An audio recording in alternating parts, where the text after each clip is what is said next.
Okay, so today we're going to talk about ellipses. Yesterday we talked about circles. Now we're looking at ellipses. Now an ellipse is like an oval, but we don't call them ovals, we call them an ellipse. So there's a lot of definitions you need to know. So different parts of an ellipse. The foci is a specific constant distance from the center out. So this distance right here is what we call foci. And it's the distance c, and it goes from the left and to the right. I didn't label both just to keep it clean, but that distance is the same. A vertice is the furthest point on the ellipse along the major axis. Now we know it's long and skinny. The longer axis is what you call the major axis. So the vertices follow the major axis. Okay, definite, same distance, A, from the center to the vertice, left and right. Then the co-vertices are the furthest distance on the edge of the ellipse along the minor axis, the skinnier axis. Okay, so that distance is B. Now, here I have it summarized for you. A is the distance between the center and the vertices, B is the distance between the center and the co-vertices, and C is the distance between the center and the foci. Now, you have got to keep this relationship straight in your head, so write this down. A squared minus B squared equals C squared. When you're dealing with an ellipse, this is one definition or equation you need to know. It's not Pythagorean theorem, but it's very similar. It has a minus instead of a plus. A squared minus B squared equals C squared. So if you know two of the three, you can find the third value. I'm going to show you how to use this. What I want to point out first to you is the equation. Notice the equation. It kind of looks like a circle equation, but it has a fraction. So the circle equation, remember, is x minus h squared plus y. But notice you have x squared over a squared, y squared over b squared, and there's a plus sign in the middle. Okay, ellipses will have a plus. When we do hyperbolas, there will be a minus, and it's always equal to 1. That is a standard thing with an ellipse. It's equal to 1. But the main characteristic you're looking for is different denominators here. If these two were the same, it would be a circle. But since they are different values, that makes it an ellipse, and the plus sign makes it an ellipse. So look for those characteristics as we begin to add more conic equations to your life. Look for those main things: a plus sign, a 1, and different values in the denominator. That's your clue that it's an ellipse. A horizontal ellipse, okay, that just means the major axis is parallel to the x-axis, okay? So most of the changing is happening along the x-axis. So in the equation, what you will find is the a squared value is bigger than the b squared value. And it's under the x, which means it's going horizontally, left and right. Okay, so to find the vertices, you're going to change your x coordinates. All right, you're going to take the square root of whatever a is, add it, subtract it to whatever the center is, basically. For the co-vertices, that's the other direction. In this case, it's going the y direction, so it's changing your y values. You're adding and subtracting the square root of b. Foci, that's going to change your major axis. So this one, the major axis, was my x-axis, so it's going to change the x term. And notice I have to solve for c using the a squared minus b squared equals c squared. To find that, then add c to the x of my vertex and subtract c from the x of my vertex. So all of this is added and subtracted from the vertex hk. All right, so that is still a part of my equation here. What about vertical? Well, vertical ellipses, it's the same idea. However, just notice that the a, remember a is the bigger of the two bottoms, bigger bottoms under the y, that makes it a vertical ellipse. So it's long and skinny like a hot dog bun. All right, so this is your major axis now, and this is the minor axis. So keep that in mind as you look at the vertices and look at the graph.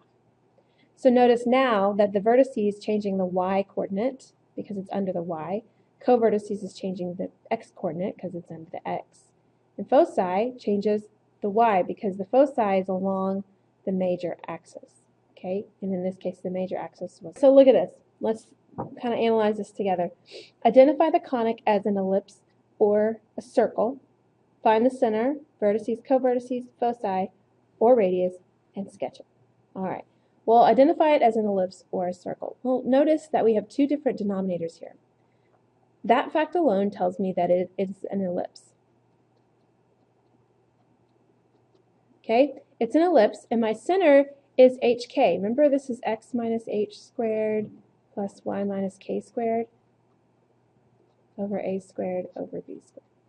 All right, so since there's nothing happening to my x and nothing happening to my y, that means my center is 0, 0. There we go, extra line there. Now, for my vertices, I need to decide, is this a horizontal or is this a vertical ellipse? We'll look at the denominators. The bigger value is under the y, so that makes this a vertical ellipse.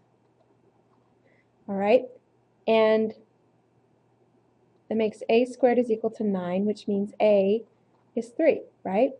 That means b squared is 4. It means b is 2. Well, then our equation, remember, a squared minus b squared equals c squared. Well, if I follow that along, 9 minus 4 equals 5. That means c is positive or negative square root of 5. Now, to find my vertices, go back to my center. Center is 0, 0.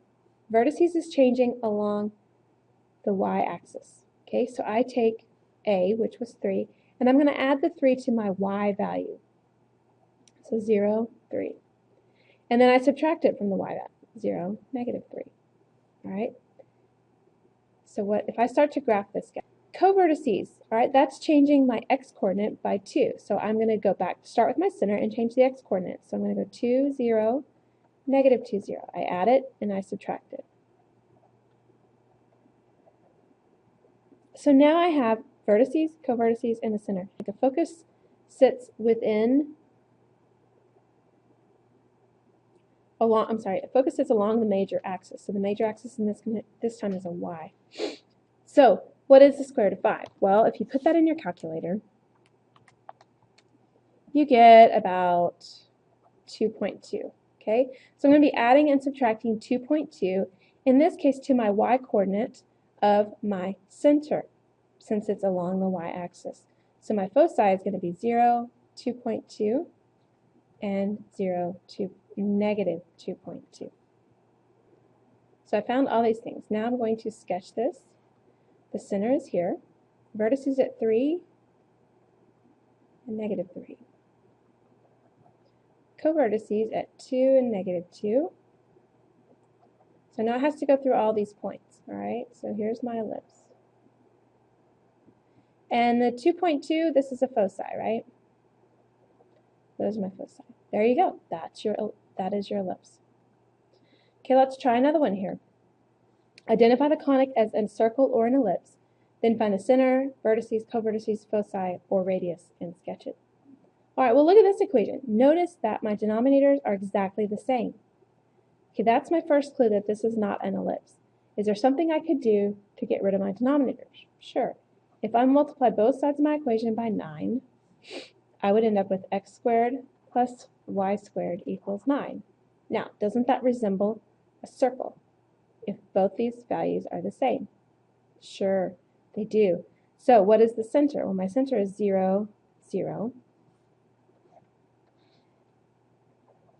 And remember, in our equation, x minus h, squared plus y minus k squared equals r squared. So r squared is 9, so that means r is a 3. So I count out 3 from the origin.